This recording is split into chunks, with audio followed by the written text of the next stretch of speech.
7 विधानसभाओं की मैं बात करता हूँ, गारंटी ले लीजिए मुझसे। 7 विधानसभाओं में जिनको ये चेहरा बनाना चाहते हैं, किसके दम पे बनाना चाहते हैं? पैसे के दम पे बनाना चाहते हैं। झुंझुनू जिले की 7 विधानसभा सीटें निश्चित रूप से भारतीय जनता पार्टी के पक्ष में जाने वाली। पवन मांडिया जी को शर्म आनी चाहिए ऐसी बातें करते हुए। ये मैं नहीं कहता, आप आम आदमी से पूछोगे। ऐसे बात हवाई फायर करने में क्या जाता है? आप ही हो बड़े, फिर आप ही बता दो। घर बैठ जाओगे, मैं तो क्या चुनाव लड़ा करते हो। 13 महीने किसान बैठ के आए दिल्ली के बॉर्डर पे, तब आप कुछ बोले नहीं। यहाँ पे आप झूठे सम्मेलन करते हो, 4 आदमी आपके बेड़े नहीं हो सकते। 7 विधानसभा यहीं जीतोगे, हाँ सो क्यों यहीं पड़े हुए ठा ले जाओ। सब लोगों को राजनीति आजकल फैंसी लगने लग गई है कि जब तक न्यूज में रहेंगे ना मुद्दा बना लेंगे। काली डायरी भी निकलेगी, तरह पीली भी निकलेगी, धोली भी निकलेगी। मैं कार्ड डर में लूंगा 2-4 तो मैं भी डर रहेगी। राजस्थान विधानसभा चुनाव जैसे जैसे नज़दीक आ रहे हैं, स्थानीय नेताओं के बयानबाजी भी खुल के सामने आ रहे हैं। हाल ही में एक साक्षात्कार में झुंझुनू के भाजपा जिला अध्यक्ष पवन मांडिया ने अपने बयान में झुंझुनू की 7 विधानसभा भाजपा के जीतने का दावा ठोका है और खुद के चुनाव लड़ने की बात कही है। उनका कहना है कि किसान, महिला, मजदूर वर्ग कांग्रेस की नीतियों से परेशान है। इसका जवाब देते हुए किसान नेता अनुराग जोया ने उन्हीं के कार्यशैली पर सवाल खड़े कर दिए हैं। सर, भाजपा जिला अध्यक्ष पवन मांडिया ने एक बयान में कहा है कि झुंझुनू से जो 7 विधानसभा सीटें हैं वो अब के बार भाजपा निकालेगी और कांग्रेस की सरकार में जो गरीब, मजदूर और महिलाएं हैं वो उनकी हालत जो है बहुत बुरी है। क्या पवन मांडिया जी ने बात कही है? मैंने सुना है। तो मैं जिला अध्यक्ष जी से पूछना चाहूँगा कि थे बलियारा क्या करो है?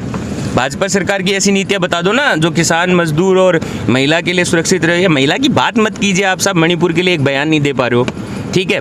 आप किसानों की बात करते हो, 13 महीने किसान बैठ के आए दिल्ली के बॉर्डर पे, तब आप कुछ बोले नहीं। यहाँ पे आप झूठे सम्मेलन करते हो, 4 आदमी आपके बेड़े नहीं हो सकते।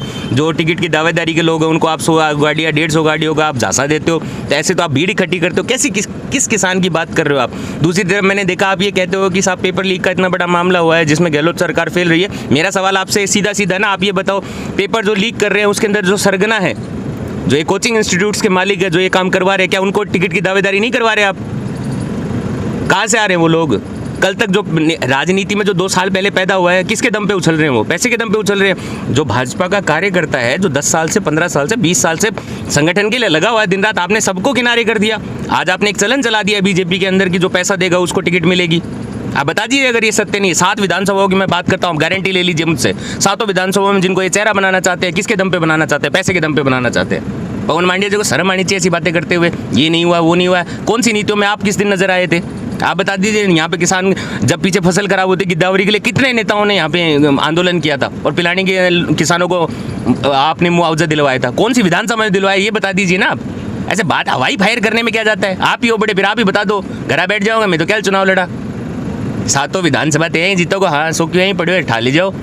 सर, हाल ही में एक लाल डायरी का मुद्दा है वो बहुत सुर्खियों में है और आपने भी जो सुना है, तो उस पर क्या कुछ कहेंगे? सर देखो, सबकी अपनी अपनी समझ हो सकती है। मुझे सिर्फ इतना समझ में आता है, लाइल डायरी जैसा मेरे अनुमान में ऐसा कुछ नहीं है। क्योंकि पहली बात तो आप खुद सोच के देखिए कि मान लो शाम के 9 बजे बाद मैं खुद नशावर्ती का आदमी हूँ, है ना। खुद मैं अगर ऐसा कोई काम करता हूँ, सुबह 9 बजे गोल चक्कर पे जाके हिला मारूँ कि साहब नशा मुक्त कराएंगे, ये कराएंगे, तो कैसी बातें लगेंगे?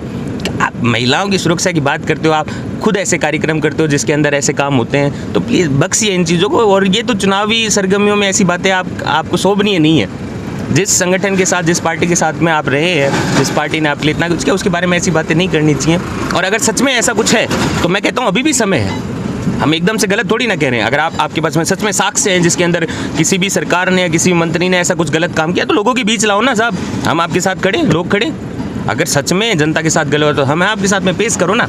क्यों नौटंकी कर रहे हो फालतू की? सब लोगों को राजनीति आजकल फैंसी लगने लग गई है कि जब तक न्यूज़ में रहेंगे ना मुद्दा बना लेंगे हर बात का, और लोग हमको देख लेंगे, चाव कर लेंगे।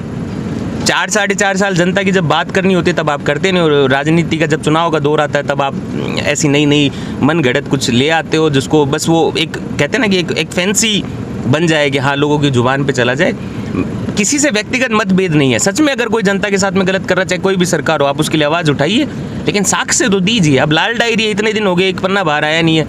कौन सी लाल डायरी को मानूँ मैं, बताओ आप? न्यू तो फिर काली डायरी भी निकलेगी, तरह पीली भी निकलेगी, धोली भी निकलेगी। मैं कार्ड डर में लूँगा 2-4 तो मैं भी डर रहेगी फिर।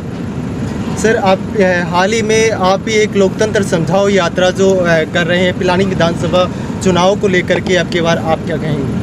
पिलानी की जनता तो भाई बात लोकतंत्र समझाओ यात्रा से हमारे सिर्फ ये मतलब तो मैं लोगों ने यह समझा सका कि साहब चुनाव जो होते पार्टियां नहीं लड़ती है, व्यक्ति लड़ता है। हमारा यहाँ से मकसद ये नहीं था कि हम वोट बैंक को एक्वायर करें।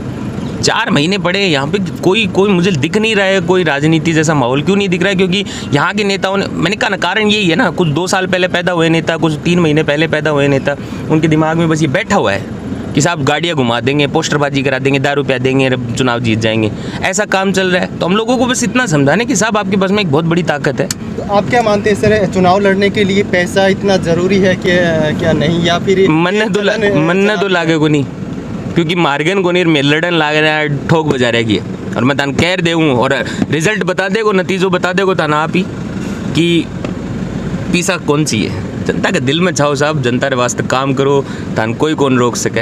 और पीसा के दम पर पूरे घड़ा ही चुनाव लड़ेंगे। तार गाँव में सरपंची भी लड़ी होगी कई आदमियाँ, ठीक है, ते खुद बूझ लियो ठीक है। झुंझुनू जिले की 7 विधानसभा सीटें निश्चित रूप से भारतीय जनता पार्टी के पक्ष में जाने वाली हैं। ये मैं नहीं कहता, आप आम आदमी से पूछोगे। जिस प्रकार से इन 4.5 सालों में कांग्रेस के राज में और आमजन परेशान हुआ है, राज्य में सत्ता की लड़ाई, कुर्सी की लड़ाई चलती रही और मंत्री और विधायक आपस में ग्रुपों में बटे रहे और उन्होंने जनता की सुध नहीं ली। और जो वादे कांग्रेस ने किए थे विधानसभा चुनाव के दौरान, उनमें कहीं भी वो खरी नहीं उतरी। पेपर लीक एक इतना बड़ा मुद्दा है कि इस हमारा जिला, आप सब जानते हैं कि किसान बाहुल्य जिला है, किसान सबसे ज़्यादा यहाँ रहते हैं। किसान बेचारा अपने बच्चे को अपना पेट काट कर और उसको ट्यूशन कराता है, किसी को सीकर में कराता है, किसी को जयपुर में कराता है, किसी को कोटा में कराता है। और जब पेपर देकर उसका बच्चा बाहर निकलता है तो उससे पहले पेपर लीक हो जाता है। तो ये सारा जो विषय है, पर किसान जो है वो तैयार बैठा है, मजदूर तैयार बैठा है, युवा तैयार बैठा है, ऐसी हमारे समाज के लोग हैं वो तैयार बैठे हैं, हमारी बहनें तैयार बैठी हैं इस सरकार को बदलने के लिए। और पहली बार जिस प्रकार से झुंझुनू जिले में आज़ादी के बाद, आपको पता बीजेपी के पक्ष में माहौल है, इसीलिए पहली बार आज़ादी के बाद यहाँ जिला प्रमुख बना भारतीय जनता पार्टी का। निश्चित रूप से यहाँ 7 विधानसभा सीटों से भारतीय जनता पार्टी जीतने वाली है। एक कार्यकर्ता के रूप में मुझे पार्टी मौका देगी तो निश्चित रूप से मैं भी चुनाव लड़ूंगा। यदि नहीं देगी, जो पार्टी जो काम कहेगी वो करना ही है।